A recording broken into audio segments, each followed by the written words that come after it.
3 മാസത്തെ ബ്രേക്കിന് ശേഷം തുടങ്ങിക്കുക. അതായത് നോമ്പ് ആയിട്ട് കാത്തിരിക്കുന്നു. ആഫ്റ്റർ 3 months നമ്മൾ അഗൈൻ ഡേ 1.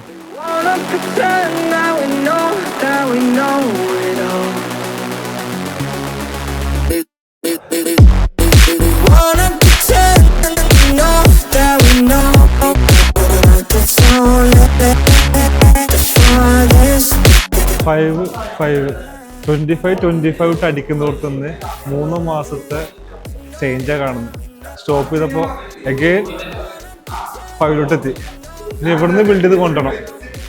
നമ്മളെന്ത് ചെയ്യും, ഒരു ഇത് സ്റ്റാർട്ട് ചെയ്തില്ലേ, ഡേ 1 ആയിട്ടുള്ളൂ. വിത്തിൻ 1 month കൊണ്ട് നമ്മൾ തിരിച്ചെത്തും 25 50 ഷുവർ.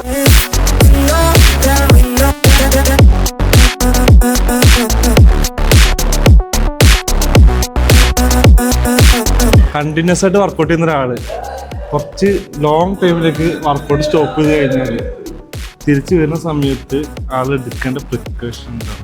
നമ്മളെപ്പോഴും വരുമ്പോൾ ഈഗോ ലിഫ്റ്റിംഗ് ഒഴിവാക്കും. പിന്നെ വരുമ്പോൾ വെയിറ്റ് കുറച്ച് തുടങ്ങും. ലോ വെയിറ്റിൽ ചെയ്ത് ഗ്രാജ്വലി വെയിറ്റ് കൂട്ടി ചെയ്യുക. പിന്നെ എപ്പോഴും ശ്രദ്ധിക്കേണ്ടത് ഡയറ്റിലേക്ക് പോവുക. കോമൺ ആയിട്ട് ഡയറ്റിൽ പോയിട്ട് അടിപൊളിയായിട്ട് വർക്കൗട്ട് കുറച്ച് step by step gradually weight ഞാൻ സ്റ്റോപ്പ് ചെയ്യുന്ന സമയത്ത് 75 kg, ഇപ്പോൾ 68 എത്തിയിട്ടുണ്ട്. അന്ന് അടിച്ചിരുന്നത് 50 kg അടിക്കുന്ന കൊടുത്ത് ഇപ്പോൾ വെറും 5 കിലോനും 10 കിലോനും അടിക്കേണ്ട അവസ്ഥയായിട്ടുണ്ട്. അത് അങ്ങനെയാണ്. നമ്മളെ സ്ട്രെങ്ത് കുറയും, പക്ഷെ നമുക്ക് മസിൽ മെമ്മറി അവിടെ ഉണ്ടാവും. നമ്മൾ വർക്കൗട്ട് ചെയ്യുമ്പോൾ ഗ്രാജ്വലി അത് ഉയർന്നു വരും. സ്ട്രെങ്ത്തും കൂടി വരും, മസിൽ കൂടി വരും. ഫുഡ് കൺസിസ്റ്റന്റ് ആയിട്ട് വർക്കൗട്ട് ചെയ്യുക, ഡയറ്റ് ശ്രദ്ധിക്കുക. സെറ്റാണ് അനുഭവിച്ചുകൊണ്ടിരിക്കുകയാണേ. ഒരു 3 മാസം നിർത്തേണ്ട അവസ്ഥ ഇപ്പം അനുഭവിച്ചുകൊണ്ടിരിക്കുക. അതൊക്കെ വഹിക്കുന്നില്ല. സിംഗിൾ ആയിട്ട് റപ്പടിക്കാൻ പോകുന്നു. വയ്യട എന്താ ഇവൻ കുറച്ച് ഉടായ്പ കളിച്ചാണ്. ഇനി അങ്ങനെ വിട്ടുകൊടുക്കൂല എന്നാണ് ഞാൻ കരുതുന്നത്. വരും എന്ന് വിചാരിക്കണേ. Day 1 okay. ഇന്ന് ഡേ 1 ആണ്. നാളെ ഡേ 1, മറ്റന്നാൾ day 1, daily day 1.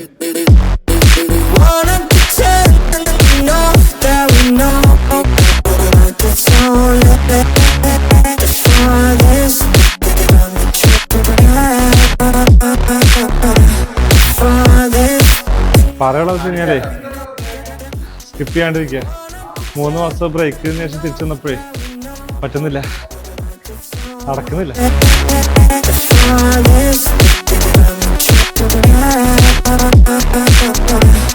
Farthest, no, there we know.